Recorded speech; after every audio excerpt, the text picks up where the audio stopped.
So I want to tell some Pampaw stories. I don't know if I've shared this, but Pampaw Gummel was like a little kid, even though he was about 65 when I started running around with him. Uh, I mean, he would do all kind of stuff, but he was kind of a child at heart. Even though they went to Europe 3 or 4 times, sent me and my two favorite cousins to Europe. When we were little, me and my two favorite cousins, Brad and Marshall, Pampaw would take us down the Gulf of Mexico, and one time he took us down to Port Mansfield, just the four of us. It was like the Four Musketeers. So we did something we never usually did. We go to Port Mansfield, go up the intercoastal 18 miles toward Corpus, and then there was our pier. And I got a picture of the pier today from Pat, and I'm going to try to get it posted pretty soon. But we did something we hardly ever did. We never would go back to town for anything. We'd stay out there 2.5, 3.5 days till the ice ran low. We'd have 7 big igloo ice chests full of ice from Raymondville, Texas Ice House. And when that ice started getting low, you had so many, like hundreds of fish in those ice chests, so you just couldn't let them spoil. You started running low on ice. You had to boogie back to Port Mansfield, buy a couple of bags of ice, load up, drive 35 miles to Raymondville, go to the ice house, put a bunch of ice on them, buku ice. So anyway, for some reason, we needed gas or something in the boat, I guess. I don't know. And we drove 18 miles back to Port Mansfield, and we had been driving this boat. Me and Brad Marshall are, I don't know, 11, 12, 13. I don't remember. We were little, though.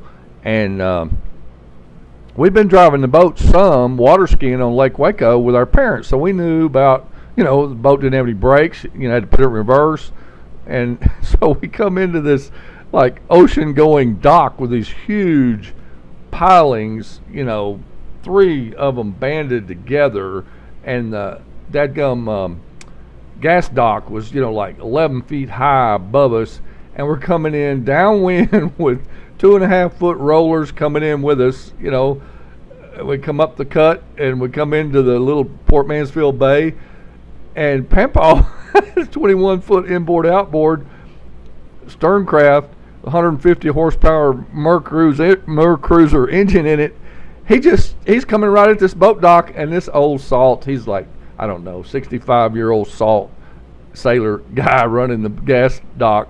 He just sees us coming. He's just sitting there grinning because he knows it's going to be a wreck. And Pampaw's coming in downwind, puts it in neutral and says, "Catch it." Well, it had a walk-through windshield and a little bow flap. You'd flap this bow open so you could stand in a little cubby right in front of the bow. But it's a 21-foot inboard-outboard with 4-foot sidewalls. And here we are. And I looked at Brad and Marshall, and they looked at me like, you going to try to catch it? I'm like, no way. Our arms are, about as big around as broomsticks. We hit those 3 big pylons, or whatever they call huge posts, had barnacles all over them. Bam! We bounced off that thing about 2 feet, and it left a big old half-moon dent in the front of that fiberglass boat, just caved in the trim. And we looked at Pampaw, because we didn't even reach out there. We could tell it's just, we're going to hit this too hard. And Pampaw says, "Why didn't you catch it?" And then he goes, "Ooh," like, oh no.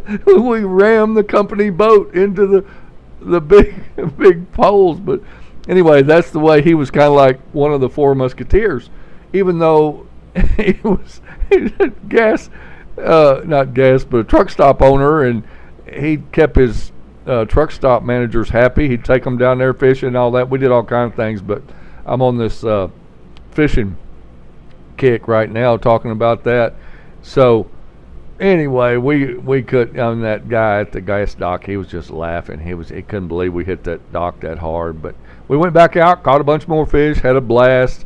Just me and Pampaw and Brad and Marshall fishing out there on the pier, and one night, what you do is you try to fish all day and all night, and like I say, you'd stay there as long as their ice lasted.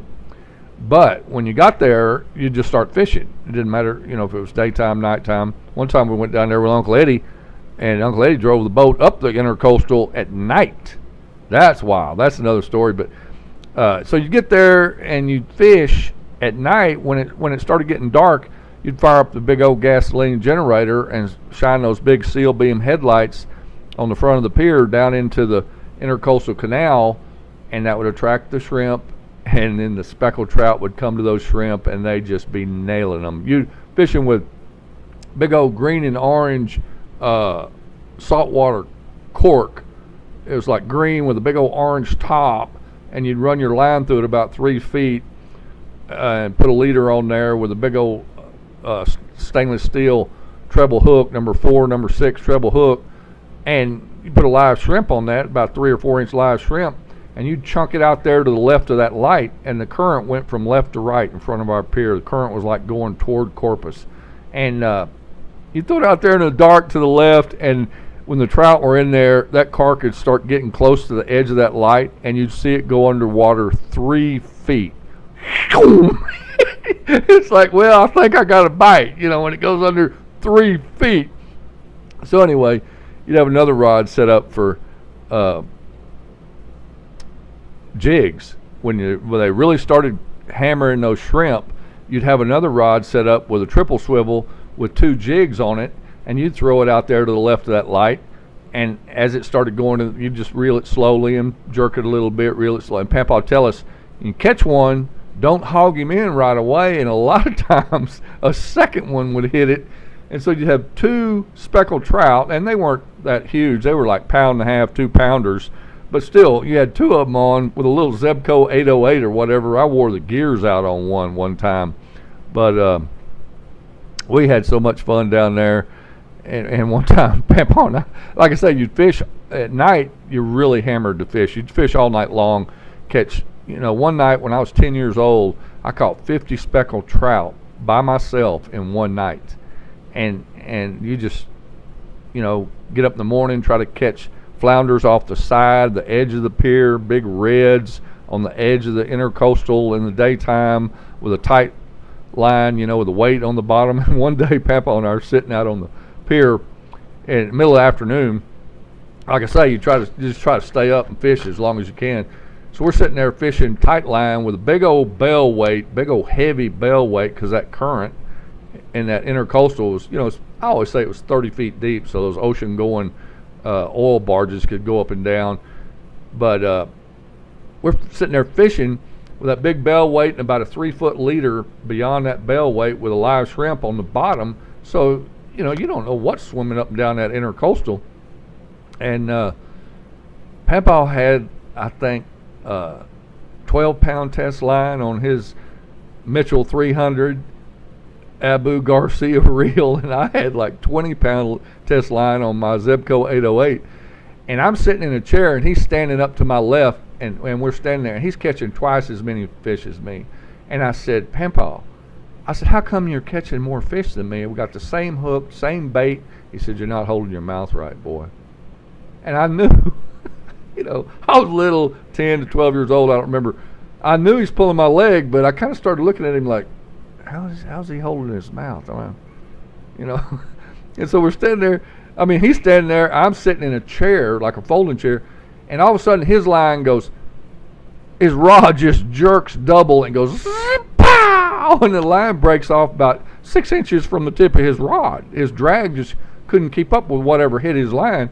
And I looked at him, and all of a sudden my 20-pound test, pow! And it broke about 3 feet from the end of my rod. I said, my gosh, what was that? We're out there fishing that 30 foot of water. He says, I don't know, boy.